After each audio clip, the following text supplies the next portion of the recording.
I'm Lisa Yee. I'm the author of the middle grade novel, MAIZY CHEN'S Last Chance. It's about a girl from Los Angeles who travels to Last Chance, Minnesota for the summer, and it's full of mystery and history and humor and heartache and family and food and fun, and it even has a bear named Bud. So let's start with the first chapter. The pies were fake, but my grandparents didn't know that. Not at first, anyway. My mother had invited them to watch her work on the tasty, flaky pie crust commercial. When I first started going with her to the set, Mom told me, as a food stylist, my job is to make sure that everything looks good for the camera. Oma and Opa showed up directly from the airport wearing matching airline pillows around their necks. My job was to make sure they didn't get into trouble.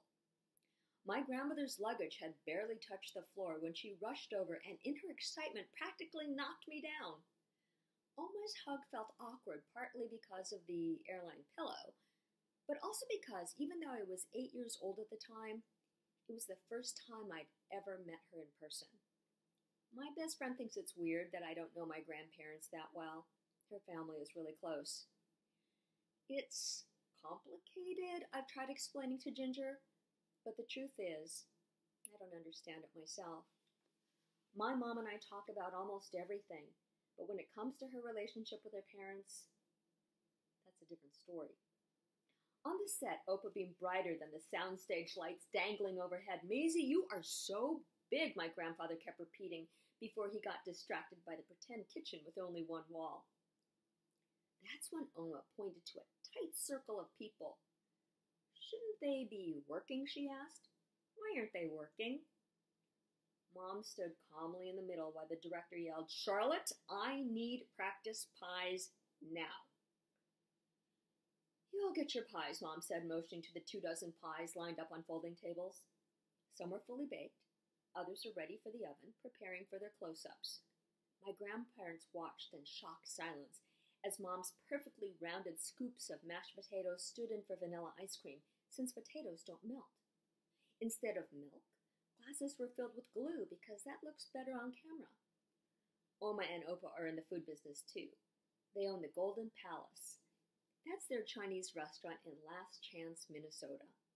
Mom once told me, "Maisie, you're the last of the Last Chance Chens." That seemed weird since I'd never even been there. I leaned in to eavesdrop as my grandparents began to whisper. Where did Charlotte learn that? Not from us. It's not real food.